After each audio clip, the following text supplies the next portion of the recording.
सबसे पहले बात एक किताब के कार्यक्रम में मैं आप सभी का स्वागत करना चाहूँगा। आज के इस कार्यक्रम में हम जिस किताब की चर्चा कर रहे हैं वह किताब है प्रसिद्ध पत्रकार और लेखक राहुल पंडिता की किताब our moon has blood clots. ये जो शीर्षक है, इन्होंने चिली के प्रसिद्ध कवि पाब्लो नेरुदा की एक मशहूर कविता है द लास्ट सिटी, उसी में एक पंक्ति आती है, उसी से ये शीर्षक लिया गया है। राहुल पंडिता के बारे में मैं आपको थोड़ी सी जानकारी देना चाहूँगा। राहुल पंडिता ने 2-3 बहुत मशहूर किताबें लिखी हैं इस किताब के अलावा, जिसमें से एक किताब है हेलो बस्तर जो माओवादियों पर है। इसके अलावा उन्होंने नीलेश मिश्रा के साथ मिलकर एक किताब लिखी है एब्सेंट स्टेट, और अभी उन्होंने एक अन्य किताब लिखी है the boy from Bahawalpur. Rahul Pandita को देश विदेश में काफ़ी ख्याति मिली है और उन्होंने इराक और श्रीलंका से जो कॉन्फ्लिक्ट जोन्स थे वहाँ से रिपोर्टिंग भी की। उसके लिए उनको इंटरनेशनल रेड क्रॉस सोसाइटी की ओर से पुरस्कार भी मिला है। ये किताब सबसे पहले 2013 में प्रकाशित हुई थी और उसके बाद लगातार चर्चा में है। चूँकि इस किताब का जो उपशीर्षक है वो है a memoir of a last home in Kashmir, तो वो इस किताब को मूलतः तो एक संस्मरण ही कहना चाहिए, लेकिन साथ साथ इसमें जीवनी के भी तत्व हैं, इसमें डायरी के भी तत्व हैं और इसमें समकालीन इतिहास का भी समावेश है। चूँकि इस किताब के केंद्र बिंदु में उनका घर है, तो सबसे पहले तो उन्होंने अपने उस घर के बारे में बताया है जो श्रीनगर में उनके माता पिता ने मिलकर बनवाया था। राहुल पंडिता के पिताजी जम्मू कश्मीर सरकार में नौकरी करते थे इरिगेशन विभाग में, और उनकी माताजी स्वास्थ्य विभाग में काम करती थीं। उन लोगों ने ये मकान बहुत मुश्किल से बनाया, और जिसमें उनका मकान बन रहा था पिताजी के पास सिर्फ 3600 रुपये थे, और उनकी माताजी को अपने गहने भी इसके बनाने में बेचने पड़े थे। इसी मकान के बगल में उनके मामा का भी मकान था। और राहुल पंडिता अपने बचपन का वो परिवेश भी बताते हैं जिस परिवेश में उनको पहली बार लगा कि जिस कश्मीरी समाज में वो रह रहे हैं वहाँ पर उनके समुदाय के प्रति, जो अल्पसंख्यक समुदाय है वहाँ पर, उसके प्रति किस तरह का विभेद था वहाँ के लोगों में। उसको उन्होंने बताया कि धीरे धीरे वे चीज़ें उनकी निगाह में आने लगीं। मसलन 1984 में जब उनकी उम्र 8 वर्ष की थी, तो उनके क्लास में एक लड़का जो उनका मित्र था, उसका नाम तारिक था। दोनों में बहुत गहरी दोस्ती थी। एक ऐसा वाक़या हुआ कि जो उनके स्कूल की वार्षिक पत्रिका निकली, उसके मुखपृष्ठ पर सरस्वती देवी की फ़ोटो थी। तो उस दिन ये क्रिकेट खेल रहे थे, और बच्चों के साथ क्रिकेट खेलने के बाद जब कमरे में अपने क्लासरूम में आए तो उन्होंने देखा कि उनके क्लास के अन्य बच्चे मिलके किसी किताब को फाड़ रहे हैं। नज़दीक गए तो उन्होंने कागज़ के टुकड़े देखे तो वो सरस्वती का चित्र फाड़ रहे थे। इससे इनको बड़ी तकलीफ़ हुई और ये दौड़ के तारिक को बताने के लिए जाने लगे कि देखो ऐसा हो रहा है। ढूंढते ढूंढते जब वो तारिक के पास गए तो इन्होंने देखा कि तारिक भी झुका हुआ है और एक किताब उसके सामने रखी हुई है, और नज़दीक जाने पर उन्होंने देखा कि तारिक भी उसी किताब में जो मुख पृष्ठ था उसको फाड़ने की तैयारी कर रहा था। इनको देख के चौंक गया। इस बात से इनको बड़ा सदमा लगा। उसी तरह से फिर इन्होंने अपने बचपन में जिक्र किया है कि 1983 में भारत ने विश्व कप जीता क्रिकेट का, लेकिन कश्मीर में कोई ख़ास इसकी खुशी नहीं मनाई गई। उसी साल अक्टूबर महीने में कश्मीर के शेर कश्मीर स्टेडियम में भारत और वेस्ट इंडीज़ की टीमों का क्रिकेट मैच हुआ। ये अपने ममेरे भाई के साथ मैच देखने के लिए गए, और इन्होंने वहाँ पर देखा कि जैसे ही मैच शुरू हुआ, भारत के सुनील गावस्कर और श्रीकांत बैटिंग के लिए आए तो लोगों ने पाकिस्तानी झंडे फहराने शुरू कर दिए, और पाकिस्तानी क्रिकेटरों के कटआउट्स वहाँ पर लहराने लगे और भारत विरोधी नारे लगने लगे। इनको बड़ा सदमा लगा कि इस तरह का व्यवहार हो रहा। और दिलीप वेंगसरकर जो वहाँ पर फील्डिंग कर रहे थे, उनके ऊपर लोगों ने सेब वगैरह भी फेंके। इस बात से भी इनको सदमा लगा कि इस तरह का व्यवहार हो रहा है। इन्होंने ये भी लिखा है कि जब कश्मीर में स्वतंत्रता दिवस होता था तो लोग ब्लैक आउट कर देते थे। इसी तरह से 1983 का एक वाक़या इन्होंने बताया है कि जब तत्कालीन प्रधानमंत्री श्रीमती इंदिरा गांधी वहाँ पर आईं इकबाल स्टेडियम में भाषण देने के लिए, तो उनके प्रतिभी लोगों ने, जो दर्शक थे, जो श्रोता थे, उन्होंने काफ़ी अभद्र हूटिंग की और व्यवहार किया। 1984 में जब श्रीमती इंदिरा गांधी की हत्या हुई तो इन्होंने बताया कि कश्मीर में जश्न मनाया गया। तो ये चीज़ें धीरे धीरे ये ऑब्ज़र्व किया लेखक ने कि किस तरह का एक वहाँ पर खिलाफ का माहौल बना हुआ है, खिलाफत का माहौल बना हुआ है। 1986 में अनंतनाग में दंगे हुए और बड़ी संख्या में कश्मीरी पंडितों के घर जला दिए गए, मंदिरों को ध्वस्त किया गया और महिलाओं के साथ दुर्व्यवहार किया गया। इस तरह से राहुल पंडिता ने धीरे धीरे बताया कि किस तरह से उग्रवाद वहाँ के समाज में बढ़ता हुआ परिलक्षित हुआ। धीरे धीरे कश्मीरी उग्रवादियों ने और मिलिटेंट्स ने सेना के काफ़िलों पर हमला करना शुरू किया और अन्य गतिविधियाँ उनकी इस तरह से बढ़ती रहीं। 1989 में कुछ घटनाएं ऐसी हुई जिससे भारत विरोधी शक्तियां और उभर कर सामने आईं और 1989 में विशेष रूप से इन्होंने उस घटना का जिक्र किया है जब 6 दिसंबर 1989 को कश्मीर के ही मुफ्ती मोहम्मद सईद भारत के गृह मंत्री बने और उसके 2 ही दिन बाद उनकी पुत्री रूबिया का अपहरण हुआ और उसको छुड़ाने के लिए 8 दिन बाद सरकार ने 5 आतंकवादियों को छोड़ दिया। उन 5 आतंकवादियों में हमीद शेख नाम का भी आतंकवादी था, जिसके छूटने पर लेखक ने बताया कि श्रीनगर में जश्न मनाया गया, नारेबाजी की गई और पाकिस्तानी झंडे भी फहराए गए।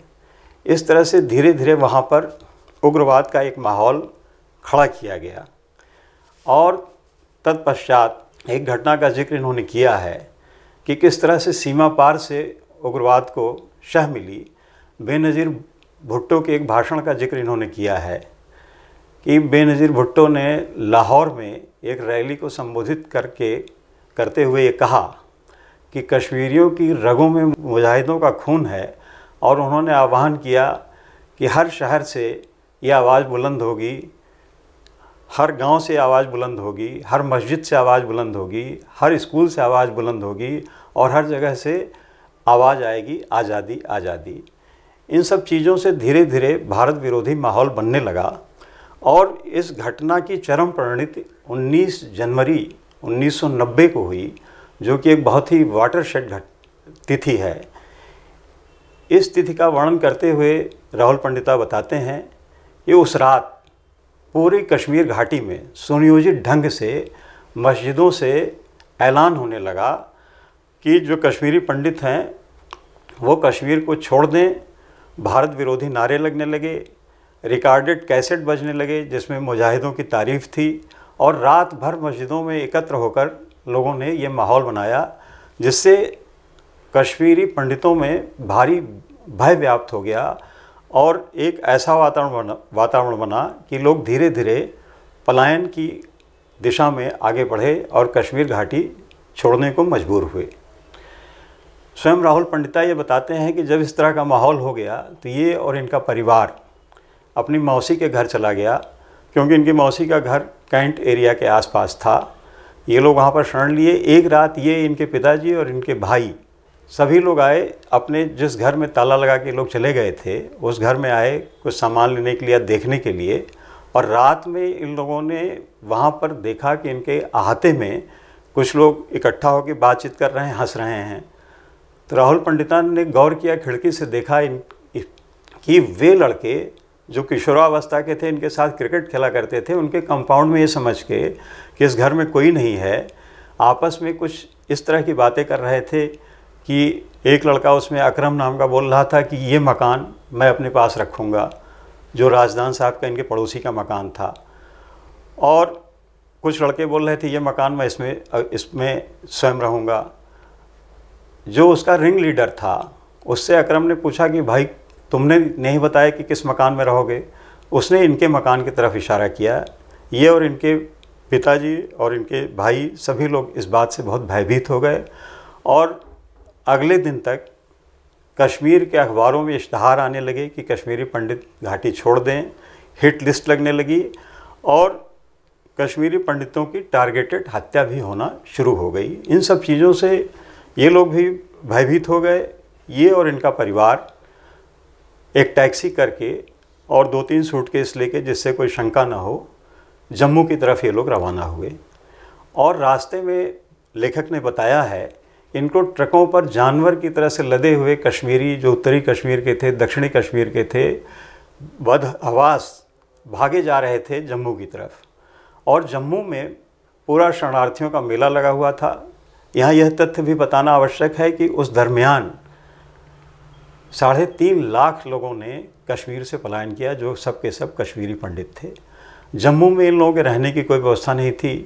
शहर से बाहर शरणार्थी कैंप बनाए गए जिनकी हालत बहुत ही ख़राब थी। इनके परिवार ने 2-3 दिन के लिए एक होटल में शरण ली। उसके बाद ये लोग वहाँ पर एक धर्मशाला में गए। राहुल पंडिता ने जो बात बताई जम्मू के बारे में, वह भी बहुत ही दुखद है, क्योंकि ये लोग कश्मीर घाटी से तो भगाए गए और जम्मू में जब ये सोच के आए कि हम लोग अपने लोगों के बीच में आ गए हैं, लेकिन जम्मू में हिंदुओं ने ही, वहाँ के स्थानीय लोगों ने ही इनके साथ ज़बरदस्त दुर्व्यवहार किया, इनका शोषण करने की कोशिश की। इनको किराए के मकान के लिए वह स्थान दे दिए जहाँ पर वो गाय बांधते थे या जो उनके रिजेक्टेड स्थान होते थे। इनकी मजबूरी का फ़ायदा उठा के इनसे पैसे भी ज़्यादा लिए और कुल मिला के इन लोगों को बहुत सी हिकारत और उपहास की नज़रों से देखने लगे। इस बात से भी राहुल पंडिता और उनके जैसे लोगों को बहुत ही कष्ट पहुंचा कि जहाँ पर वो अपनत्व की आशा से आए थे, वहाँ भी उपेक्षा का ये भाव है। तो धीरे धीरे ये लोग वहाँ पर व्यवस्थित हुए किसी तरह से, और लोग कश्मीरी पंडित जो लोग थे, कुछ लोग धर्मशालाओं में और कुछ लोग शरणार्थी कैंपों में रहने लगे। इस तरह से करके इन्होंने फिर अपनी शिक्षा के लिए चंडीगढ़ चले गए।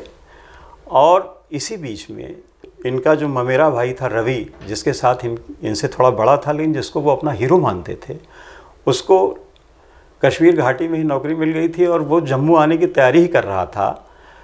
एक दिन वो बस से जा रहा था अपनी ड्यूटी में और उसके साथ 2 लोग और थे। उन लोगों को बस रोक के चिन्हित करके वो उग्रवादियों ने गोली मार दी और रवि की मृत्यु से इनको, इनकी माताजी को, इनके परिवार को, इनके मामा को असहनीय तकलीफ़ हुई।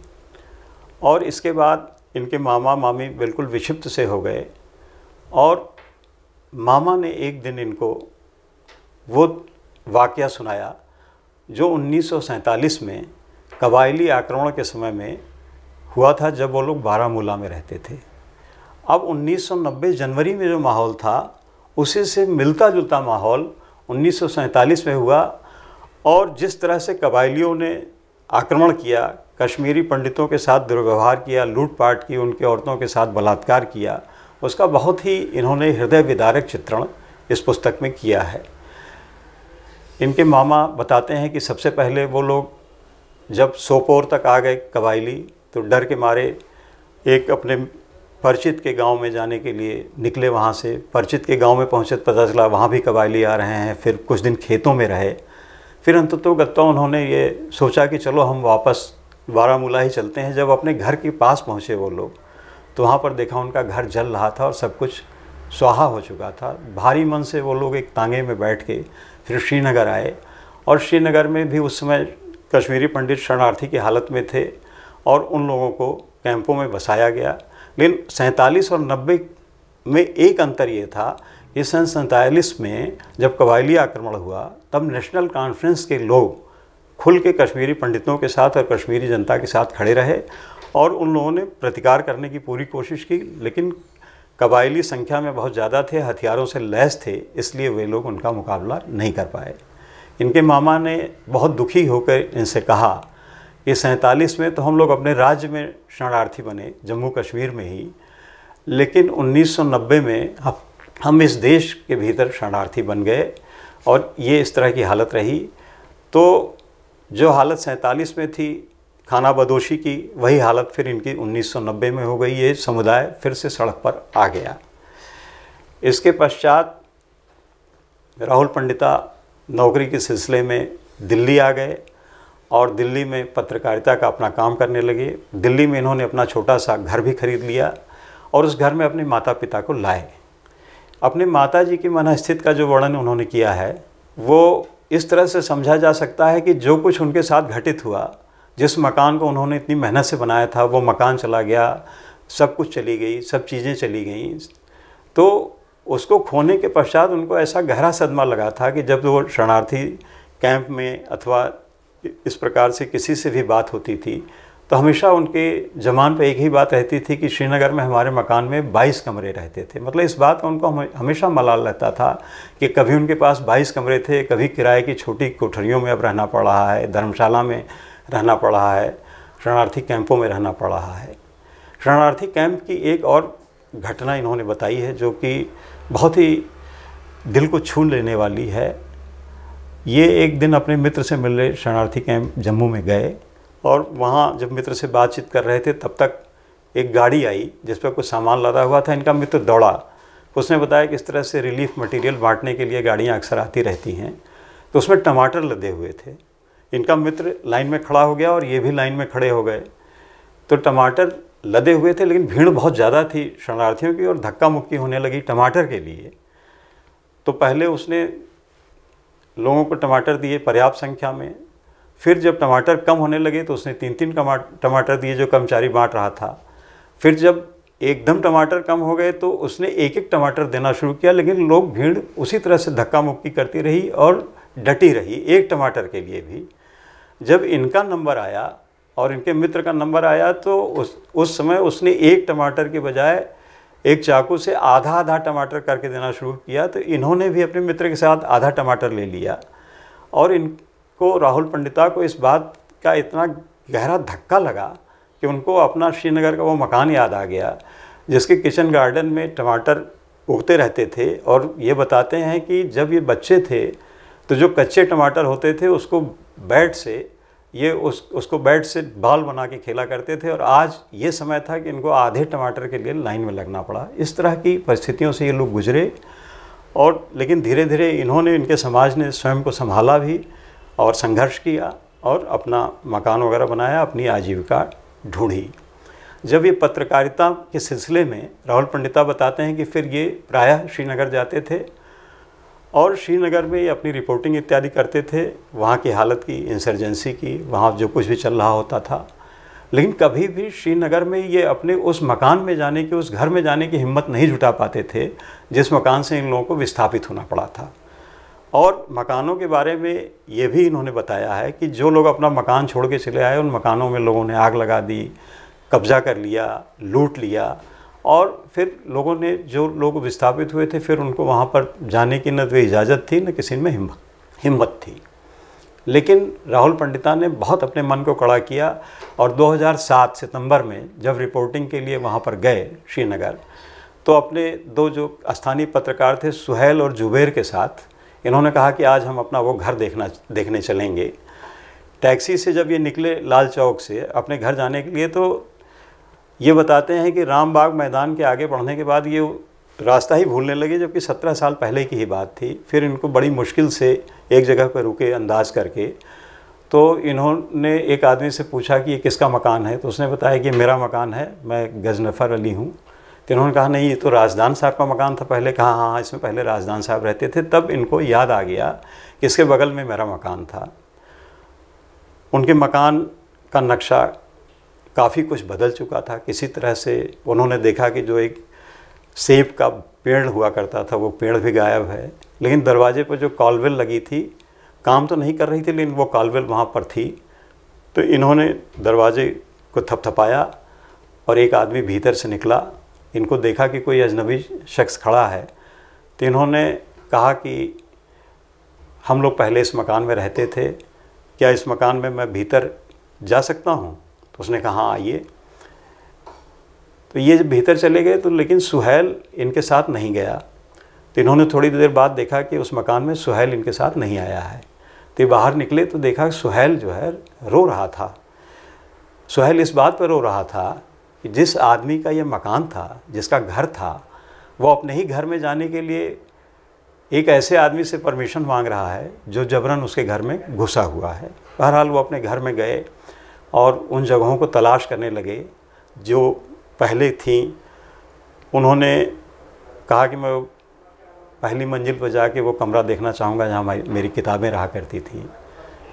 वो आदमी उनको ले गया तो देखा उन्होंने जहाँ उनकी किताबें रहती थी वहाँ लहसुन और प्याज वगैरह रखी है। बहरहाल उन्होंने उस कथित गृहस्वामी से ये कहा कि मैं यहाँ महज इसलिए आया हूँ कि मैं अपने माता पिता को इस मकान की फ़ोटो खींच के दिखाऊंगा, जो दिल्ली में रहते हैं वो यहाँ आ नहीं सकते। और उन्होंने कई फ़ोटोज़ खींची और ले गए। तो ये सफ़र इनका इस मकान तक आया इस तरीके से। और इन्होंने, राहुल पंडिता ने इस पूरी पुस्तक में जो अंत में अपना निष्कर्ष दिया है वो 2 चीज़ों पर दिया है। कश्मीर में इतना कुछ घटित हुआ, लेकिन जो भारत की मीडिया थी उसने इसको पूरी तरह से उपेक्षित रखा, इस पर कोई चर्चा नहीं की। और भारत के जो बुद्धिजीवी थे उन्होंने तो इसका कोई नोटिस ही नहीं लिया। और राहुल पंडिता ये कहते हैं कि न तो कोई इस पर फेलोशिप दी गई, न कोई इस पर रिसर्च हुई, न इस बात पर कोई खोज हुई, कि न कोई विश्लेषण हुआ कि इतनी बड़ी संख्या में लोग अपने ही देश में कैसे विस्थापित हो गए। इस बात का इनको बहुत मलाल है। और इस बात का भी दुख है कि कश्मीर और कश्मीरी पंडितों का ये पूरा संदर्भ लोगों की स्मृति से लुप्त होता जा रहा है। लेकिन इन्होंने ये संकल्प किया हुआ है कि इस संदर्भ को ये जीवित रखेंगे। और इसी कड़ी में इन्होंने बहुत ही ये खोजपरक पुस्तक लिखी है। इस पुस्तक की जो सबसे उल्लेखनीय बात है कि इस पूरी पीड़ा के बावजूद, इस पूरी यातना के बावजूद राहुल पंडिता ने ये जो किताब लिखी उसमें पूरी वस्तुपरकता रखी है, पूरी ऑब्जेक्टिविटी है। और इसकी वजह से तथ्यों का संकलन बहुत अच्छे तरीके से किया है, क्रमबद्ध से किया है, जिसकी वजह से ये किताब बहुत ही पठनीय है और अपने समय का ये एक दस्तावेज़ है। कश्मीर को लेकर इधर बहुत सी चर्चाएं भी हुई हैं, दृश्य माध्यम में भी चीज़ें आई हैं, लेकिन जो कश्मीर का जो सही इतिहास है उससे लोगों को परिचित कराने में इस तरह की पुस्तकों का बहुत बड़ा योगदान हो सकता है। राहुल पंडिता ने ये भी इस बात पर भी अफसोस जाहिर किया है इस किताब में कि जो कश्मीर का नैरेटिव था, कश्मीरी पंडितों के पलायन का जो नैरेटिव था, उसको एक गलत बयानी के साथ अब पेश किया जा रहा है कि कश्मीरी पंडितों ने तत्कालीन सरकार के इशारे पर खुद ही घाटी छोड़ दी ताकि जो उग्रवादी थे उनको डिस्क्रेडिट किया जा सके और उनका दमन किया जा सके। इस तरह की कोई बात नहीं थी।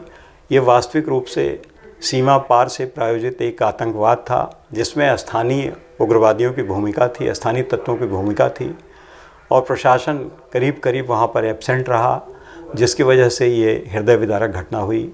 बीच बीच के पन्नों में राहुल पंडिता ने कश्मीरी पंडितों की स्थिति का जिक्र करते हुए उसकी तुलना उन यहूदियों से की है जो होलोकास्ट के शिकार हुए द्वितीय विश्व युद्ध के समय में। ये अपने समय की एक ज़रूरी किताब है। मैं उम्मीद करता हूँ कि कभी समय निकालकर आप इस किताब को पढ़ेंगे। धन्यवाद।